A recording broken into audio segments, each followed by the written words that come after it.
थी क्या नहीं, क्रिकेट खेलने आई थी, मैच जीतने आई थी, खिताब जीत के और दिलों को जीत के जा रही है यहाँ से टीम इंडिया।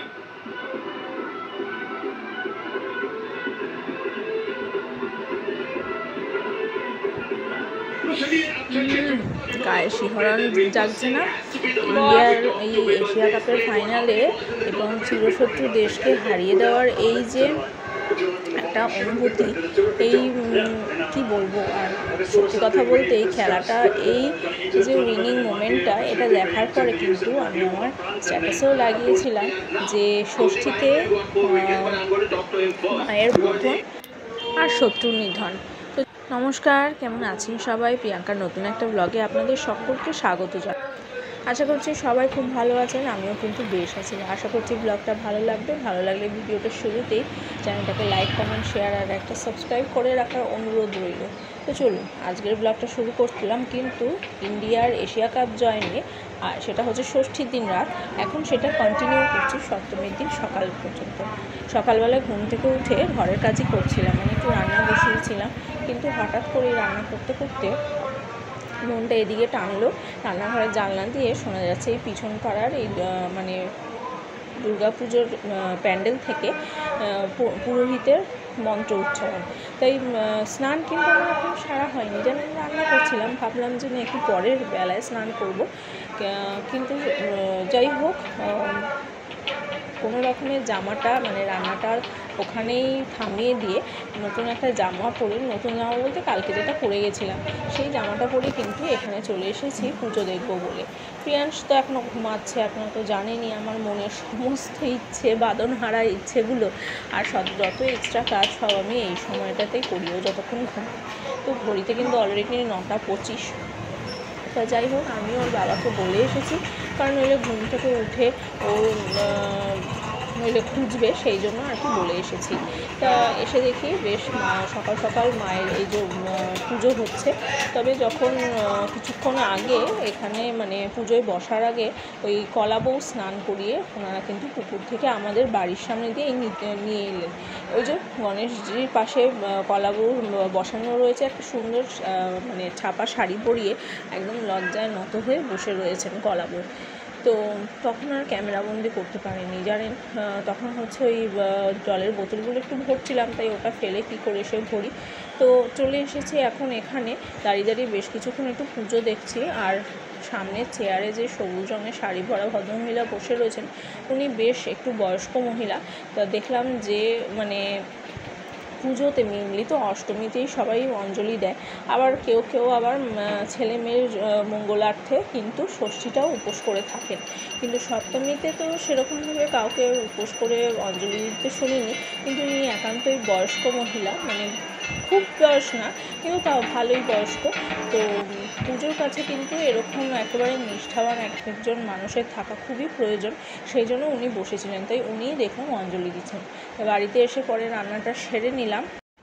তারপরেই এই যে এখন প্রিয়াংশের স্নান হয়ে গেছে, ওকে আজকে একটু অন্যরকমভাবে গামছাটা পরিয়ে দিয়েছি, মানে এই যে ধুতির মতন করে। তো ও তো সোমবার করে শিব ঠাকুরের মাথায় জল ঢালে, সে তো আপনারা সকলেই জানেন।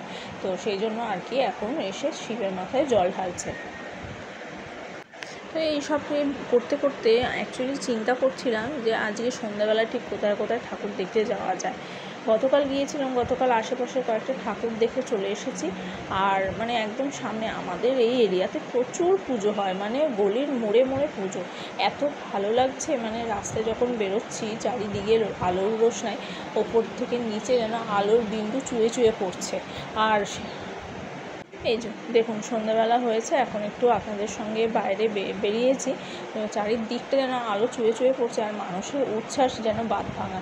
বছরে তো এই একটি বাড়ি বলুন, মা উমা বাড়িতে আসেন, মানে বাপের বাড়ি আসেন 5টা দিনের জন্য, আর সেই সময়টা কিন্তু আমরা পূর্ণরূপে আনন্দ উপভোগ করে থাকি। আর এই যে এটা আমাদের বাজারের মুখের একটি পুজো, সেই পুজোতে গত বছর না তার আগের বছর বোধহয় করেছিল কেদারনাথ মন্দির। আর একদম প্যান্ডেলের বাইরে অবিকল কেদারনাথ মন্দিরের বাইরে যে সাধু বাবারা থাকেন, সেই সাধু বাবারা দের মতনই একজনকে বসিয়েছিলেন। এবার তিনি সত্যিকারের সাধু নাকি প্যান্ডেলের খাতিরে সেজেছিলেন আমার ঠিক মনে নেই, কিন্তু যাই হোক এইটুকুনি মনে আছে কেদারের মন্দির করেছিল। তো এই যে প্যান্ডেলের ভিতরে এসেছি, দেখলাম এসে সন্ধ্যা আরতি হচ্ছে, আজকে তো সপ্তমী বলে কথা। আর সেখানে প্রতিমার মুখ দর্শন করে তারপরে আবার চলে যাচ্ছি আরেকটা প্যান্ডেলের উদ্দেশ্যে। তবে জানেন আজকে আমরা বেরোনোর আগে বেশ একটু টিপটিপ করে বৃষ্টি হচ্ছিল। সামনে দেখুন বাবা ছেলে হেঁটে যাচ্ছে, ওর বাবার হাতে একটা ক্যাডি প্যাকেটে করে দুটো ছাতা আমরা নিয়ে নিয়েছি, যে না বৃষ্টি হলেও ছাতা হাতে নিয়েও কিন্তু ঠাকুর দেখব। তো বলতে বলতে গুটি গুটি হেঁটে হেঁটে চলে এসেছি অন্য একটা প্যান্ডেলের সামনেটা কিন্তু বেশ সুন্দর, তাই না? ঐতিহ্যবাহী বেশ পুরনো পাখা কুলো এসব দিয়ে আর কি প্যান্ডেলটা সাজিয়েছে। আর এই যে মায়ের মুখ, লক্ষ্মী সরস্বতী লক্ষ্মী সরস্বতী না, দাঁড়ান, ও পঞ্চদুর্গা।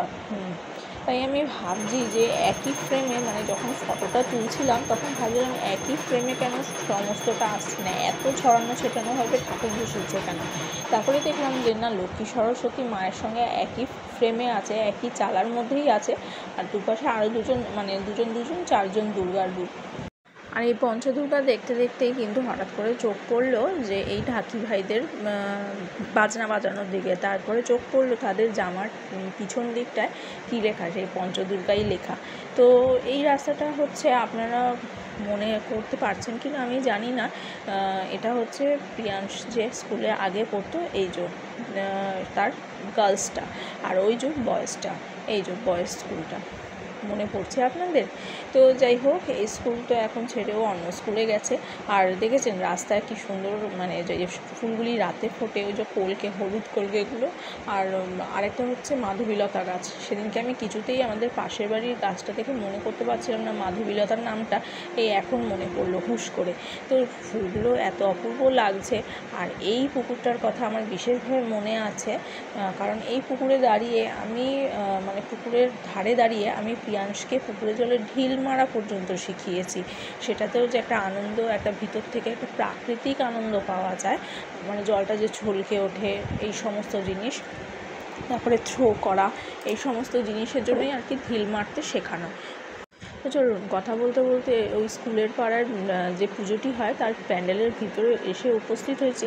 দেখলাম সন্ধ্যা আরতি হচ্ছে। আসলে এখন যেই সময়, মানে যে কটা ঠাকুর দেখছি সব কটাতেই দেখছি সন্ধ্যা আরতি হচ্ছে। তো ঠাকুরটা একেবারে রাস্তার, মানে এল শেপ মতন, এল না ঠিক টি শেপের মতন করে প্যান্ডেলটা হয়েছে। ঠাকুর বসেছে, তার উল্টো দিকে লম্বা টিয়ের ওই যে ডান্ডাটার মতন করে লোকের বসার জায়গা করেছে। সেখানে আবার দেখছি যে মানে খিচুড়িও বিতরণ করা হচ্ছে। তো সবাই বসে বসে সন্ধ্যা আরতি দেখছেন এবং সেই সঙ্গে থার্মোকলের বাটিতে করে কিন্তু একটু খিচুড়িও, মানে প্রসাদ গ্রহণ করে নিচ্ছেন। তো চলুন, ওই প্যান্ডেল থেকে বেরিয়ে মেন রোডের দিকে চলে এসেছি।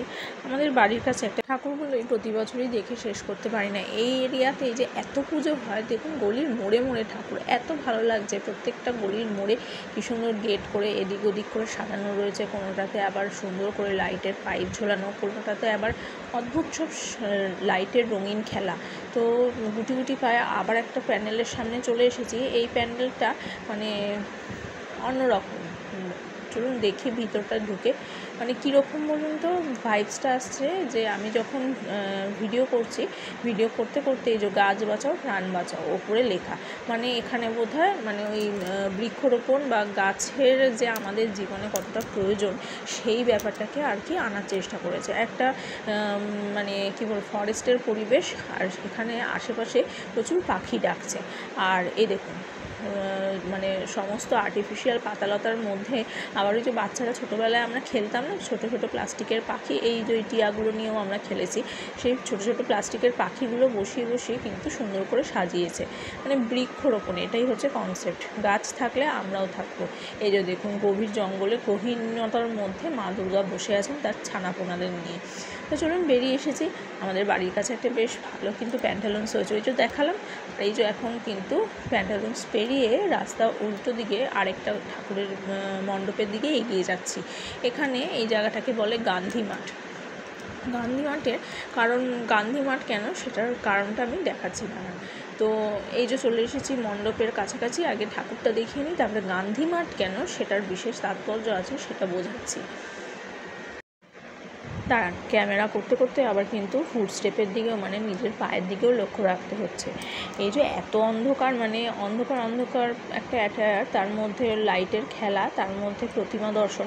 এর মধ্যে একবার আমার মনে আছে 2 বছর আগের পুজোয় যখন ব্লগিংটা প্রথম স্টার্ট করি, তখন এরকম উঁচু নিচু মানে একটা কালী পুজোয় খুব সম্ভবত একটা প্রতিমা মণ্ডপে উঁচু নিচু সিঁড়ির মধ্যে দিয়ে আমাদের মণ্ডপে প্রবেশ করতে হবে। সেই ক্যামেরা করতে করতে মানে হঠাৎ করে ফলস স্টেপ পড়ে গিয়ে আমি পড়ে গেছিলাম। তখন ওর বাবা খুব রাগ করেছিল। তখন প্রথম কথা এই ভিডিও করাটাকে একেবারেই অপছন্দ করতো, সেই জন্য তখন বলেছিল যে এই ভিডিও করতে করতে যে পড়ে যাচ্ছ, পড়ে গিয়ে হাত পা ভেঙে যাবে সেদিকে তোমার খেয়াল নেই।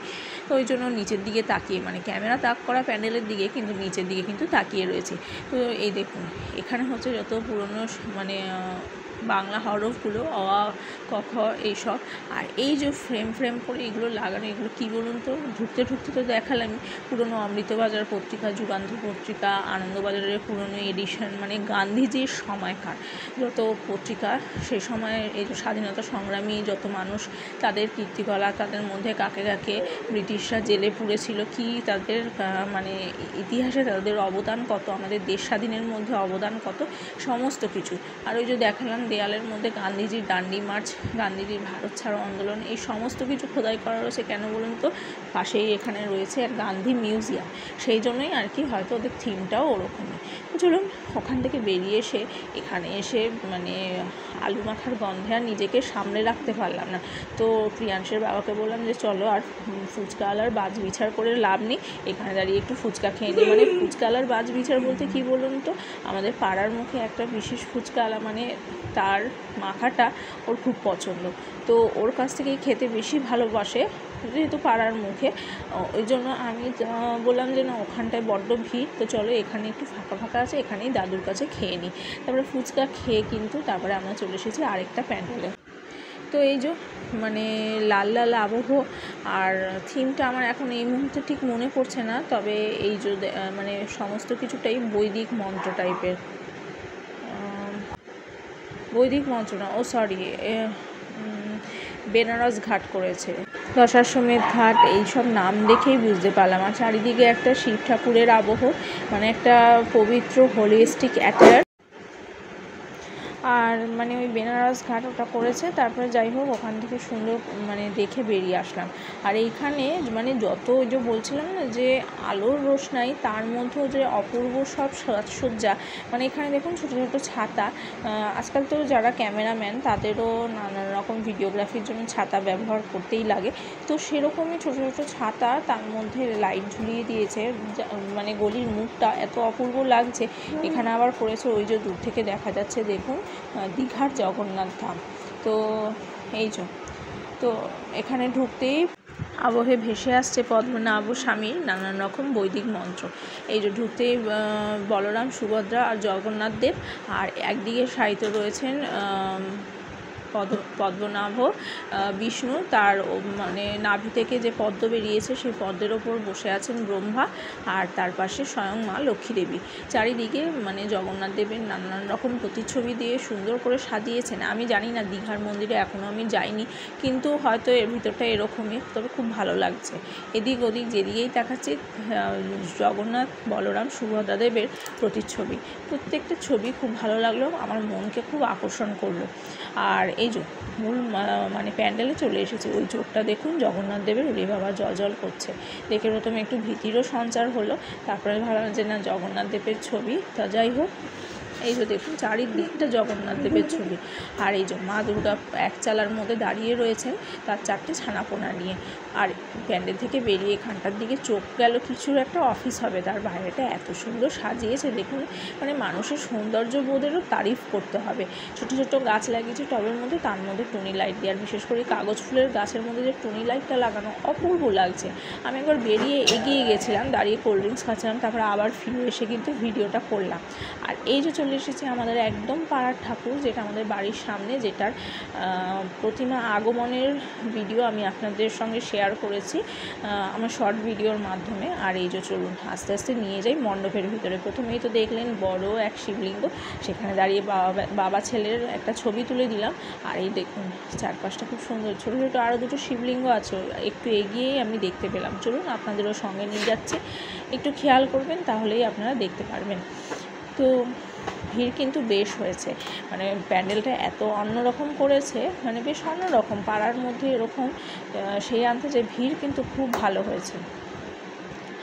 আর সবথেকে এই প্যান্ডেলের বড় ব্যাপারটা কি বলুন তো, যে প্যান্ডেলের ভিতরটা প্রচুর চেয়ার, বসার সোফা গদি এসব টাঙানো থাকে, বা ওপরটা মানে এখান কি বলবো, ওপরটা প্যান্ডেলের যে এই শিবলিঙ্গ দুটো ছাউনি থাকে প্যান্ডেলের, তো সেখানে একটু বৃষ্টি টিষ্টি পড়লে মানুষ এসে কিন্তু আশ্রয় নিতে পারে, বা ওই যে হেঁটে চলে যে ঠাকুর দেখা হাঁটাহাঁটি করে সেই পথক্লান্তিও কিন্তু এখানে এসে সোফায় বসে দূর করতে পারে। এই যে ভিতরটা এরকম, আর সামনে ওই সরু রাস্তাটা পেরিয়ে আর কি একটা বড় উঁচু মঞ্চ মতন, যাতে কোনো বাইক ঠাইক না পাস করতে পারে।